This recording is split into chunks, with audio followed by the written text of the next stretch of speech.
Miss Fannie's Hat by Jan Karen, illustrated by Tony Goff. Miss Fannie has lots of hats, and each one is her favorite. When she wears her red felt with the big feather, she looks in the mirror and says, "I just love this hat." And her friends at church say, "Miss Fannie, we just love that hat." And when she wears her green velour with the fancy pin, she says, "I sure do love this hat." And her Sunday school teacher says, "Miss Fannie, I sure do love that hat." But when she wears her famous pink straw hat with silk roses, she always says, "I really love this hat." And everyone else really loves it too.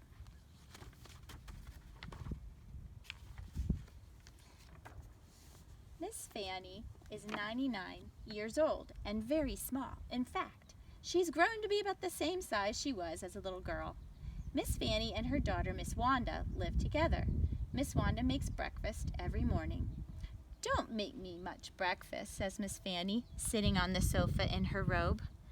Miss Wanda tries to mind because Miss Fannie is her mama, but she forgets and brings her a piece of sausage, buttered toast with jelly, a scrambled egg, and a cup of herb tea. "Oh my, that's way too much," Miss Fannie always says. But then she goes and eats it all up.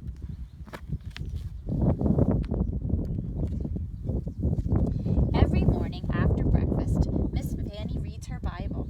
She has worn out 3 Bibles reading them over and over.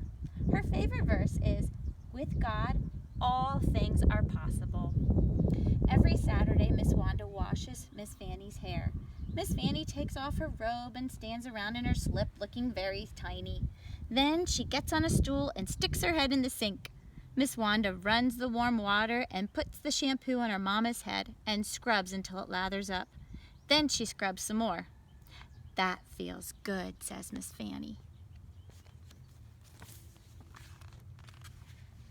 After she washes her mama's hair, Miss Wanda rolls it up in tight little curls all over her head.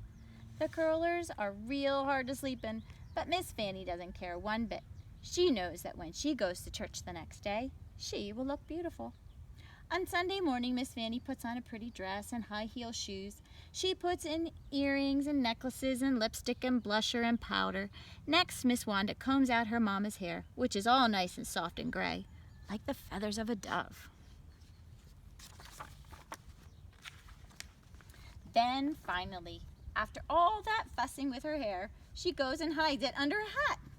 Miss Fannie has 3 black hats, 2 red hats, 1 green hat, 2 white hats, 2 navy hats, 3 beige hats, 1 brown hat, and the famous pink straw with roses.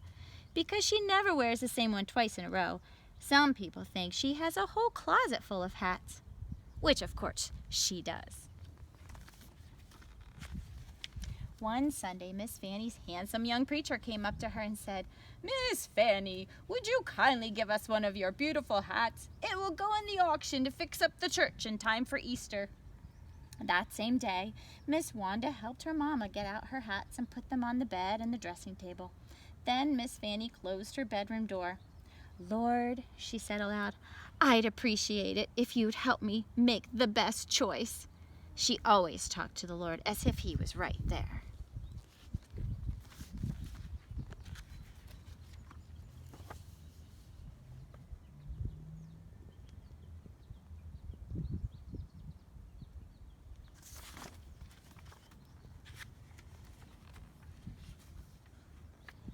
Miss Fannie walked around the room and looked at each one of her hats. The green velour with the fancy pin was very, very old and still very beautiful. During the terrible flood of 1916, she had crossed the swollen river on a ferry to visit her mother and father. As she stood at the rail holding on to her beautiful hat, a house had floated by, almost close enough to touch. And over there was her wide-brimmed felt with the gleaming black feather. Ha! That feather had come from the tail of a hawk that was trying to kill her hens and biddies. She had grabbed the hawk around the neck, and before you could say doodly squat, that hawk would never bother her chickens again. Then Miss Fannie picked up the hat made of soft brown velvet and stroked it. It had always reminded her of Flower, her grandmother's cow. When Miss Fannie was just 7 years old, she had started milking the brown, velvety, soft Flower. Each evening, she carried the milk to the spring in a bucket and set it on the icy water to keep cool. Later, her mama would pour the milk into a churn, and Miss Fannie would turn it into butter, just like you buy in the store, except better. She realized that each one of her hats was like a friend, and each one brought back special memories. Finally, Miss Fannie came to her most favorite hat of all, the pink straw with silk roses. She had worn it every Easter Sunday for 35 years, and it always made her feel brand new, like Easter itself. But she wasn't the only one who thought it was special. Everyone at church looked for her pink hat on Easter Sunday, as they looked for the tulips and daffodils to bloom in the spring. Miss Fannie took this pink straw out of its round box and put it on, even though she was wearing her oldest house dress with the torn pocket. She looked in the mirror and sighed. In her heart, she did not want to give her hat away. Not at all. She took a deep breath and repeated her favorite Bible verse. As she placed the hat back in its round box, she said, "You know, this hat really could raise a lot of money." As she put the lid on the box, she said, "Maybe it could help fix our old pipe organ." As she tied the string around the lid, she said, "Why, it could probably mend the crack in the church bell or put on a whole new roof." Suddenly, she discovered she was very, very excited. At the church auction, the handsome young preacher held up the pink hat with roses and looked around. "What am I bid for Miss Fannie's famous hat?" The bidding took off lickety-split. At last, here was something more exciting to bid on than a set of kitchen canisters or an umbrella stand. Bang went the gavel. "Sold to the lady in the front row." The lady in the front row gave the preacher a check and seemed very, very pleased with herself. "That's a lot of money," exclaimed Miss Wanda, who was impressed. Miss Fannie clapped her hands. It was enough to really get things fixed around here. She knew that she would not miss her favorite hat one bit, but she did wonder which hat she would wear on Easter morning. On Easter Sunday, Miss Fannie got up very early. She sat on the side of her bed and took the curlers out of her hair. Although she thought and thought, she didn't have the slightest idea which hat she would wear. Her red felt with the big feather was too hot. Her green velour with the fancy pin was too wintry. And there was no use to even think about the pink straw, which of course would have been just right. When it was time to leave for church, Miss Fannie looked beautiful. She was wearing her best dress, which was the color of pale green apples. She was also wearing her best jewelry, her best gloves, and a white corsage. "It's time to go," said Miss Fannie, picking up her cane and taking Miss Wanda's arm. Miss Wanda could not believe her eyes.